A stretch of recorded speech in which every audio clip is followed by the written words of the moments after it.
Good morning. I'm Dr. Jayamal De Silva. I'm a consultant psychiatrist working at Kalubowil Hospital, and I'm a senior lecturer from Sri Jayawardhanapura. During this lecture, what I'm going to address is this topic. This is doctors, OS staff, and drinking. For the sake of saving bandwidth, what I'll be doing is I'll be switching off my video, but since you can hear me and follow the slides, that's good enough. Okay, this is something which we need to know as psychiatrists. I'm going to give you an overview of what we should know. Doctors, and when it comes to doctors and substance use disorders, I should say they are rare. Especially dependency is rare. Alcohol use is probably the commonest substance use disorder which we see. Without a disorder, we see some of the doctors are using it in social circumstances. This is a socially sanctioned behavior. Even among senior doctors, we can see that. There is no problem in that. But we need to know what we are doing and where we stand when it comes to an issue which has to do with our patient's diagnosis. So occasional and social use is common, but hardly any smokers among doctors. If you see smokers, most of the time they use alcohol or other substances. No standalone smokers among doctors. That's something which you need to look into. Why? Because it's scientifically proven that tobacco is harmful even with the smallest amount that you can consume. That might be one reason. Second reason, smoking is no longer fashionable. In Sri Lanka, there was a campaign to make smoking de-glamorized, and it affected the doctors as well. Cannabis use seems to be somewhat on the rise a little bit, and we will see what we can do and what we should know about cannabis later. But during this lecture, probably I will concentrate more on alcohol. To start with, let's discuss how do we get addicted. If there are doctors among you who have taken alcohol or taking alcohol, you would want to recall what actually happened, the initial experience. How did you start drinking? Almost always we start drinking with a crowd, with a group of peers. And the initial experience is always horrible. If you don't believe me, you ask from alcoholics or smokers who are dependent now, even if they claim that they enjoy it currently. When you go into details of the history and when they start, they will tell you that the initial experience was not pleasant at all. The smokers started to cough and they would have experienced this alien material within their lungs, and the body is very repulsive. So when it comes to the healthcare workers, we need to know what is the most important adverse effect of alcohol or any other substance. It's not only cirrhosis, not only brain damage, not only sexual dysfunction. The rest is also given here. I'm not going to give a lecture on this. You can turn to Kumar and Clark or any standard textbook in medicine and find out what does alcohol do to our body, what does smoking do to our body. Those things are standard knowledge. But if somebody is, let's say, psychologically or physically dependent on any of these substances, he would end up in this sort of situation. I hope you can recall this scenario. This is an image of an ancient stone oil mill, which is called Sekkuva in Sinhala, probably a similar term in Tamil, I'm not aware of. What does it do? It has a very heavy and a rooted stone in the middle, that is a mill, and it is operated by a bull. There is a bull here, a very strong black one. It has to drag on the shaft, so there will be a rotation taking place and the dried coconut gets crushed and ultimately it is compressed and oil comes out. The beauty of this picture is it illustrates the fate of the bull. It can't escape. It has to go round and round and round in the same spot, and it is fed by the owner or the person who is handling the bull, and it has to obey the command. It is stuck there. The life is stuck here. It's a beautiful one. So not only the fate of the bull, which is more or less similar to the fate of the dependent person, the psychologically or the physically addicted. This is the most important adverse circumstance of being addicted to anything, being trapped, being restricted, being limited in our life. So the man who is handling the bull, the one behind the bull immediately, he would direct him like a dealer or somebody. And there is a man in the middle who is manipulating insect or doing something with that using a small stick. Maybe he is the owner. It's like the industry reaping benefits at the expense of the other people, right? So it's beautiful. If you recall Pavlov's theory of conditioning, you would learn this bit very easily. Drinking in fun settings is the norm. We drink in fun settings. So in Sinhala, if I am to recite one of my good friends, Mr. Pubudu Sumanasekara from Adic, he told once in a gathering, this is how the addiction takes place. Somitangwala bila, somitangwala bila, somitangwala bila, ehemama bila, boneka somi kiyala hitan. So the addict keep on drinking in fun settings and then get addicted. Then we come to believe that drinking itself is fun. If that is not the case, you have to scientifically study this and prove that alcohol actually gives rise to fun using a double-blind trial. Now, in our literature, you can't find any.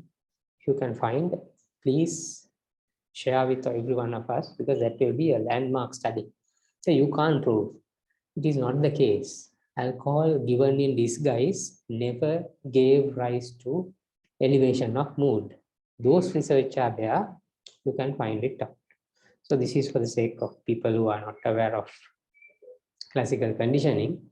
I assume all the psychiatric trainees have studied this from Hilda. And we have brought to certain other discussions from that as well. One other thing is safe limits. The concept of safe limits were there for a long while. The question we need to ask is safe for what? Is it safe for our nervous system, our sexual organs, if you are pregnant, to the fetus, or to the heart, or what? Safe to whom? Is everyone is protected by alcohol, drinking a little bit? And where is the evidence? So currently, there is obvious evidence coming up and getting published to show that alcohol directly damages our brain and the central nervous system. Alcohol is a class 1 carcinogen classified by the WHO. Alcohol causes cancers, alcohol causes brain damage. This is a very recent one, very recent article. You can find it, you can Google it, and the full article will be there. And when it comes to safe limits, this was used by the WHO and other international organizations to come up with a set of advice based on safe limits. It said 1 for women and 2 for men during the last few years, but it has come to 0 now. They can't say that it is okay to drink 1 unit or 2 units. No, in the past it has changed. In the distant past, when these concepts were put forward, even the WHO stated that you can drink 2 units a day for women and 3 for men. However, it was brought down to 1 and then to 2 for men and women, and now it's 0. This was based on a J-shaped curve which came to the front following analysis of some descriptive data from the Western European communities. where the alcohol consumption was anyway distributed in a different manner to Sri Lanka. Yeah, almost everyone was drinking in small amounts and some people drank a lot. What the researchers claimed was J-shaped curve denotes that abstainers themselves have a slightly higher risk of developing cardiovascular disorders, whereas people who drink up to 2 or 3 units a day do not have that. The lowest mortality from cardiovascular disorders actually took place among people who drink 2 or 3 units a day. And then the mortality rate rose again. But this has been criticized heavily. One thing, the drinking pattern in those countries are very different from the rest of the world. Second thing, the genetic composition of population, the Western European, Caucasian population might be different. Third and the most important factor is in Western Europe and UK and even USA and maybe in Australia as well, an average man or a woman consumes alcohol, an average. Right? So generally, 90% of the general public on a given day consumes alcohol, a little bit maybe. That is a norm. 90% consumes alcohol. And the abstainers are the odd group. They are odd because there are reasons for them to be odd. Either they have personality disorders or they have some other issue with their well-being or the existence.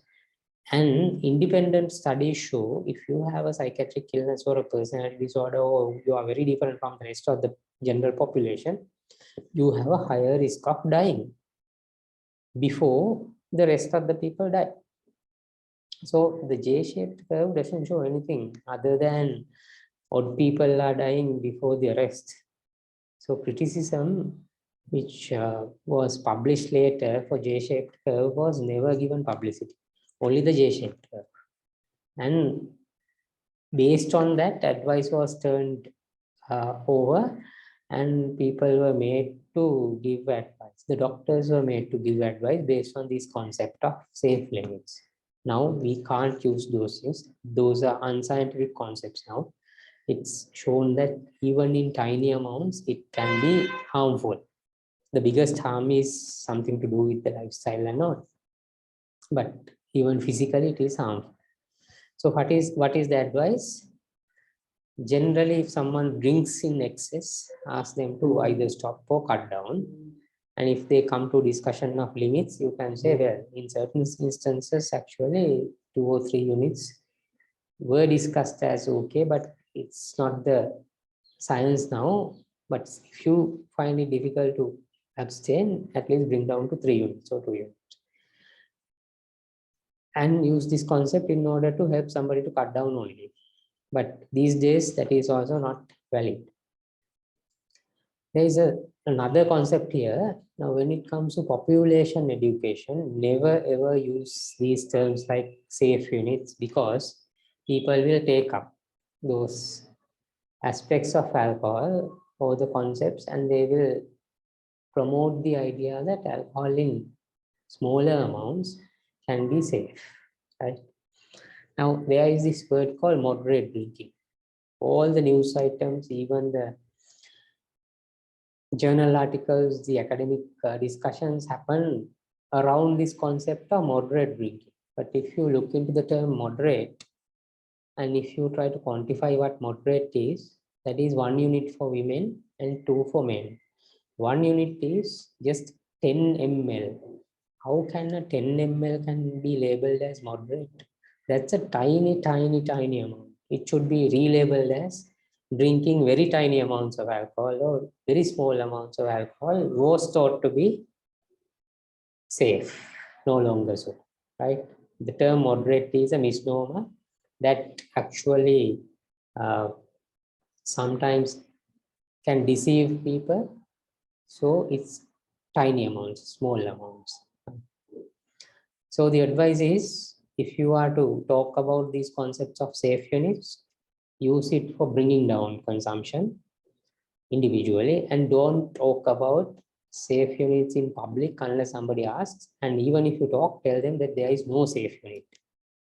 Now this is from 2019 or so.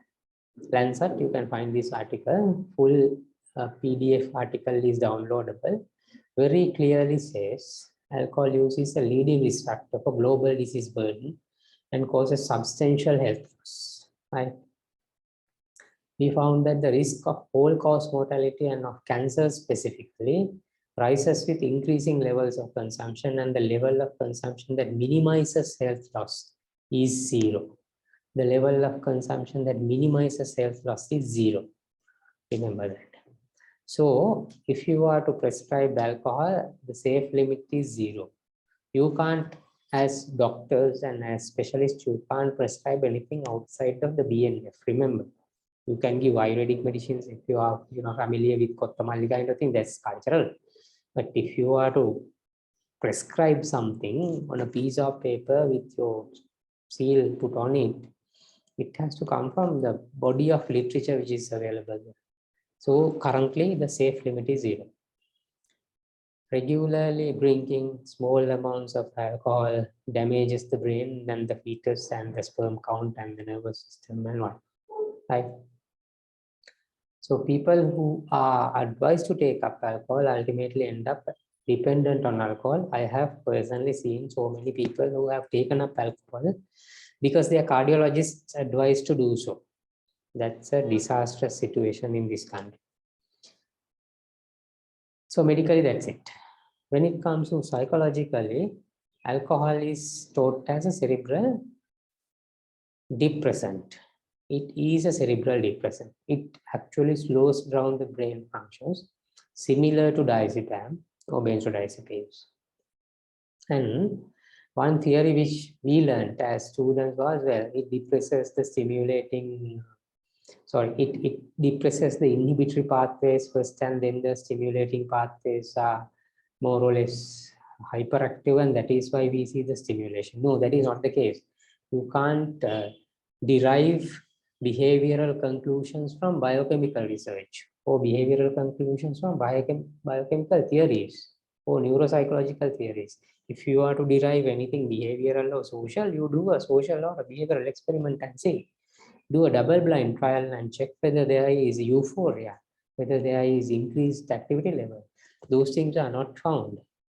So alcohol is a cerebral depressant, that's good. Some of us become happy even in the absence of alcohol and even definitely in the absence of cues. What happens there? For example, I need to take you back to the Pavlov's salivating dogs example, where paired learning illustrated very clearly that if you pair a neutral or even an not so neutral stimulus with something else, an inherent response can be elicited later with a neutral stimuli.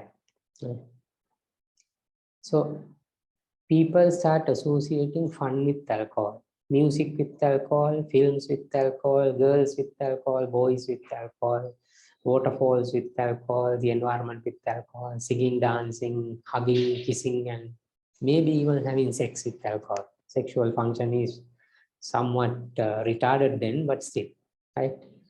So these external cues ultimately gives rise to a feeling of happy state within our mind, and people continue to drink.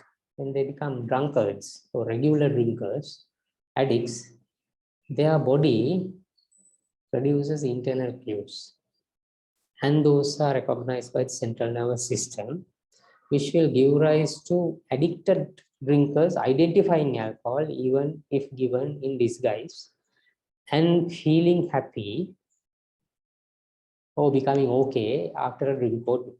That happens only in dependent drinkers. When it comes to the theories, the dopamine theory is the one which comes forward. The theory which claims that there is a reward pathway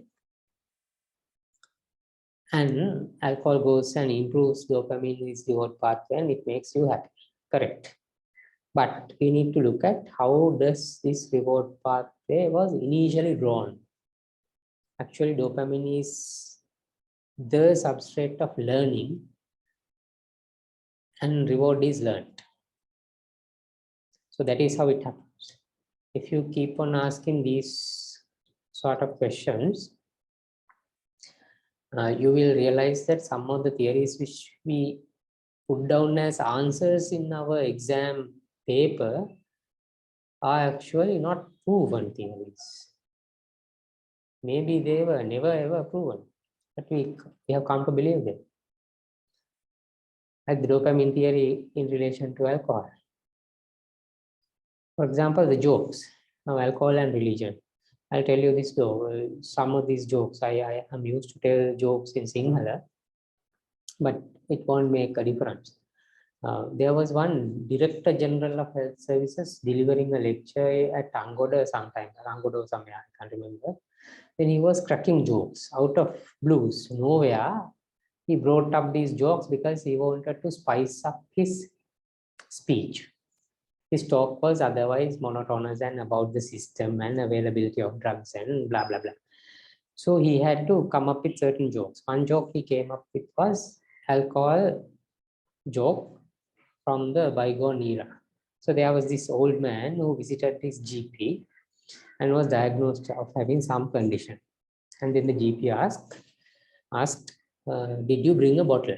Those days, medicine were dispensed in bottles in different colors.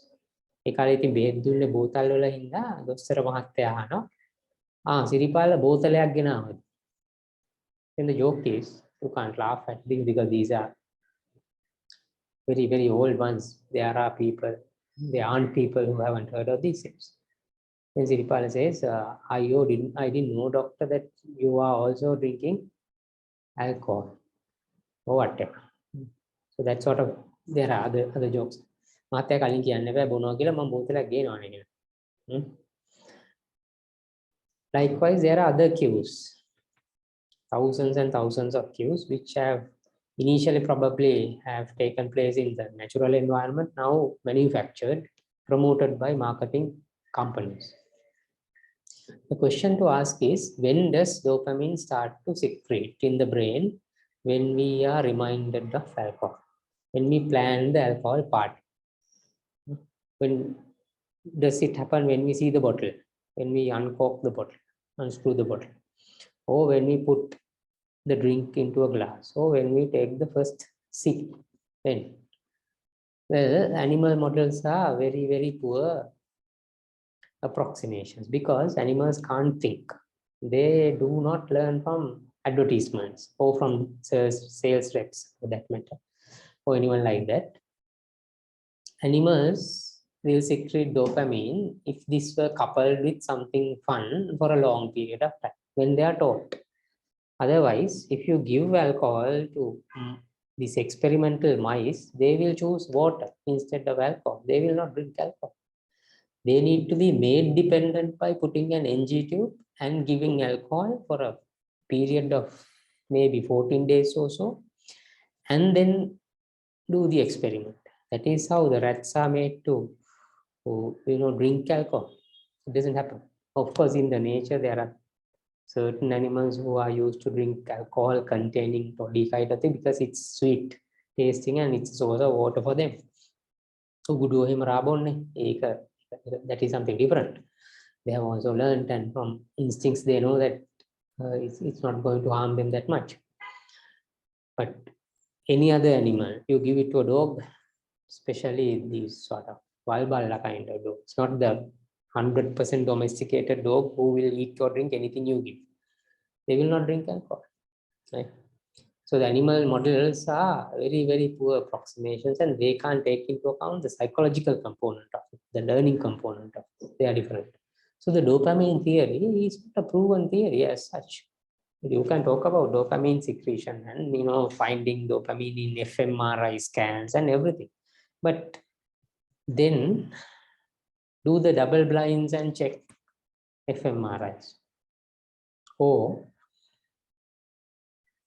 do serial fMRIs without the psychological component or masking it somehow, and check when does this dopamine starts secreting in alcohol naive people or animals. It doesn't happen, and those research can be easily done. given the amount of money that the alcohol industry spends, they are not being done because if you do those, that would yield disastrous consequences for people who propagate these theories and profit from those. So when it comes to doctors and drinking, obviously we can set an example. Whether you drink or not, it doesn't matter. Whilst drinking also, you can set example. Best example which is discussed in many forums is to be abstinent, because that's more or less the norm expected from a medical. That might not be true, but if you take that 80% of the general public in this country are abstainers, if you are a politician or a doctor, it would be better for you to advertise as an abstainer, right? Because 80% lives in that lifestyle. And some of us don't want to give up drinking, right? What the hell, drinking a glass of wine or beer or alcohol, it doesn't do much. Generally, it's not a big deal. So if you don't want to stop, that's fine. Or if you don't want to not to drink, that's also okay. If you don't want to be abstainers, then drink sensibly. Drink sensibly. If you drink, you would want to save money by drinking something cheap. That is what we do when we buy anything. Dr. Anil Abesing from Peradeniya proved this years back. This is from Sunday Times Plus in 16th of July 2000.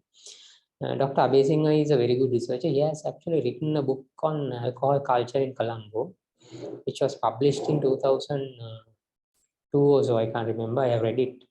It's available in libraries now, no longer in bookshops. You get hold of a copy, you can read that. He had collected samples of Kasipu from several parts of Colombo, hundreds of samples taken to a lab in Peradeniya or somewhere, analyzed the purity of it. Most people believe that Kasipu is dirty and snakes get into these Goda barrels and blah blah blah, but that was not the case. This is a distilled beverage and the purity was 99.5%, almost as pure as any whiskey or arrack or anything like that. Occasionally you get the news of people dying of methanol poisoning, but that's a mishap.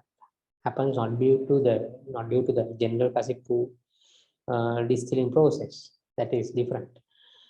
And only occasionally 1 or 2 people die due to methanol poisoning, but 40 people or 45 people die every day due to illegal alcohol drinking. That is not given publicity. You know why. So if you want to drink Kasipu, you will save money, cheap. And if there are people who think that they can tell the difference, when you compare very many varieties together, of course, you can tell the difference if you are used to drink just one drink every day for the last 30 years. Of course, when you drink something different, you will realize it. Our tongue is a very sophisticated organ which differentiates the slightest change in the chemical composition of food and drink. So if you come across this sort of people, either veterans in the alcohol field, I should say, or experts who tell the difference between different brands and different things, ask them to find out the actual double-blind research. Now, this is also somewhat not double-blind. These are from industry-sponsored websites, but still, you will see there's the difference between Bourbon or rye whiskey was not possible. It was not differentiated by regular drinkers and sometimes by expert tasters as well, right? If you think whiskey is better than arrack, well, go along these lines and find out research. It's not very easy because these are not published and given publicity. They are public, even if they are published. Even the regular expert whiskey tasters and wine tasters could not tell the difference when the labels are blinded to an extent where you would expect from an expert. There was no difference. They couldn't tell what from what. What actually came out was they prefer the first or the last drink, right? They could not differentiate. And getting inebriated is not a factor in preference or lack of it. So the amount of alcohol also did not decide it. If you go into these sort of things again and again, whether it's blended, single malt, various sort of glamorized kind of labels are there, the process is elaborated. Even the expert can't differentiate. So if you drink, I'm requesting you to adhere to some of the advice that which we think are sensible. Treat this as a drink, just a drink, part of diet if you wish. Drink in moderation, actually the lowest amount you can. Let's say you want to survive in a place where your consultant or the supervisor or somebody who is very powerful is compelling you to drink in, not directly, indirectly. Alcohol is served. Where the kind of attack is also coming. Nothing will happen even if you drink. You won't die, you won't get addicted, and you will drink, telling yourself that if I am to survive in this environment, I have to go alone with this not so enlightened individuals' wishes. But avoid hazards and high risk drinking. Don't drink large amounts in one go. Don't drink and drive. Don't drink and operate. Don't drink and see patients. And don't glamorize. I told you, if you want to drink Kasipu. Not much of a difference. Don't glamorize. It is promoting. Do not promote others to drink. Do not offer anyone. Do not offer indirectly even. Do not expect others to drink because you are drinking and you are the odd man in the group. And this is probably not applicable for the majority, but I have come across even doctor couples who are subjected to domestic violence in the context of alcohol and substance use. So this applies to other people as well as anyone of us. And avoid victimization of others, including the young, the weak, women, and the less powerful in our group's environments. If you are drunk, that gives you a license to victimize others. Don't do that. Drink using your own money. Don't make any other person pay, because that's a major economic issue.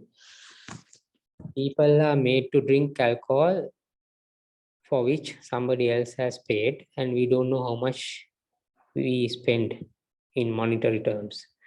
Huge amount of money is spent because we are getting together, put money or drinking from other people's pockets. When it comes to other things like jokes, share with care. Just look at it and ask from yourself, whether am I promoting alcohol, or am I making somebody else drink, or am I generalizing it, normalizing it, glamorizing it? That is not the best thing to do when you decide to become a health professional, a doctor or a psychiatrist, because part of our job is to do whatever we can in our individual capacity to get rid of determinants of ill health in this world. And alcohol is a very big, large determinant staring at us. Then look for real science. Remember, Google will not tell you the truth. That is in. I have found most of this stuff by Googling, but I knew what to look for. And I have looked for them again and again. I have to dig. And some other major research are there, out there, I can't find. I can't find that easy. And remember, it's best to avoid being a sales rep for alcohol industry. You are made to become a sales rep for the alcohol industry the moment you start drinking, if you don't realize what is happening around you. Not everyone becomes reps, but frequently we come across. Do not promote alcoholization of events. don't alcoholize your academic events, because that promotes alcohol in that event and beyond that. It glamorizes alcohol, it normalizes alcohol, it generalizes alcohol use. It creates situations where newcomers are recruited to alcohol clubs. That should not be the public health attitude that we should take up when it comes to dealing with a chemical and an industry which destroys millions and millions of lives and families and happiness for people. So that is one reason why we started this movement and asked the college to stop serving alcohol. Thank you.